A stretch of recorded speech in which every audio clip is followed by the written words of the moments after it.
मेरा नाम शशि प्रकाश चौरसिया है और मैं इसी ग्राम सभा का रहने वाला हूँ। और अभी एक हफ्ता पहले भारतीय जनता पार्टी ने मुझे जिला उपाध्यक्ष का दायित्व दिया। देखा जाए कि अभी नवनिर्वाचित आप भारतीय जनता पार्टी के उप जिला अध्यक्ष बने हैं, तो इसका क्या श्रेय है, क्या लेना है कि लोग आप ही को क्यों चुने हैं जिला उपाध्यक्ष के लिए?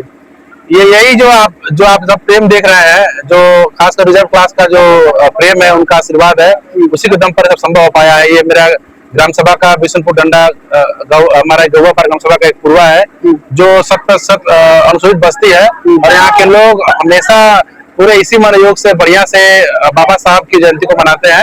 और इसी क्रम में हम लोग के साथ हमारे ग्राम सभा के प्रधान भी है अशोक चौरसिया जी, जिन्हें कर कमलों से हर वर्ष ये कार्यक्रम होता रहता है।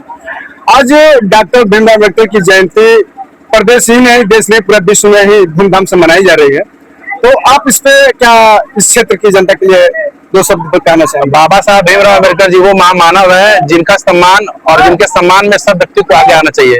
ये सिर्फ किसी ये दलित समाज के महापुरुष नहीं थे, बल्कि सर्व समाज के महापुरुष थे। खास करके रिजर्व क्लास के और महिलाओं के हक और उनके शिक्षा और उनके अधिकारों के बारे में दलित समाज के साथ हो रहे छुआछूत भेदभाव के खिलाफ जिन्होंने आजीवन संघर्ष करते हुए, और वे कैसे महामानव के रूप में हम सब उनको जानते हैं, जिनके पास एक नहीं, दो नहीं, बल्कि 32 डिग्रियां जिनके पास हो, वैसे हम आज महामानव की जयंती मना रहे हैं। आप अभी कहे हैं कि ये किसी व्यक्ति विशेष के नहीं थे, दलित समाज के नहीं थे, सर्व समाज के थे, बल्कि कुछ लोगों द्वारा छन करके आ रहा है कि नहीं, ये सिर्फ जो भी किए आरक्षण दिए, चाहे जो भी किए, सिर्फ दलितों के लिए दिए हैं। नहीं, मुझे लग रहा है कि या तो उन्होंने फिर बाबा साहब को अच्छे समझा नहीं या पढ़ा नहीं, तभी वैसा कह रहे हैं। सभी लोग बाबा साहब को मानते हैं और हर जगह हर समाज में कुछ न कुछ अपवाद जरूर है।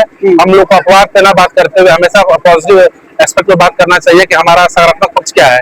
सबको बाबा साहब का सम्मान करना चाहिए। और रही बात, मैं भारतीय जनता पार्टी का जिला उपाध्यक्ष हूँ। भारतीय जनता पार्टी पूरे देश में ये अभियान चला रही है कि बाबा साहब के जयंती की पूर्व संध्या पर सभी जितने भी बाबा साहब की मूर्ति है उनका परिसर साफ सफाई किया जाए, वहाँ पे दीप प्रज्वलित किया जाए, वहाँ के सब साज सज्जा करके कैसे बाबा साहब भीमराव अम्बेडकर जी की जयंती को अच्छे से मनाया जाए। भारतीय जनता पार्टी के कार्यकर्ता इस अभियान में लगा हुआ था।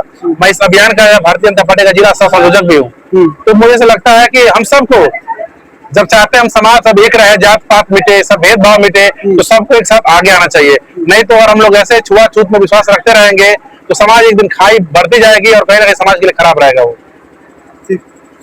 देखा जाए सर कि 2027 में चुनाव है, बात करना नहीं चाहते हैं, लेकिन फिर भी आप बोले हैं तो उस पर बात कर ले रहे हैं। 2027 में चुनाव है, चुनाव को लेकर कहीं भारतीय जनता पार्टी ये ऐलान तो नहीं किए?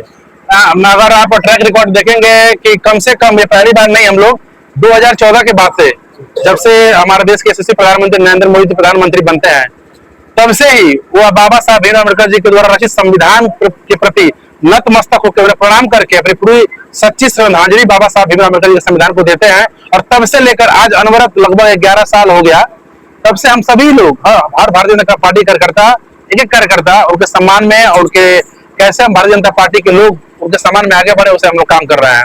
और ये कोई राजनीतिक स्टंट नहीं है, बिल्कुल राजनीतिक स्टंट नहीं है।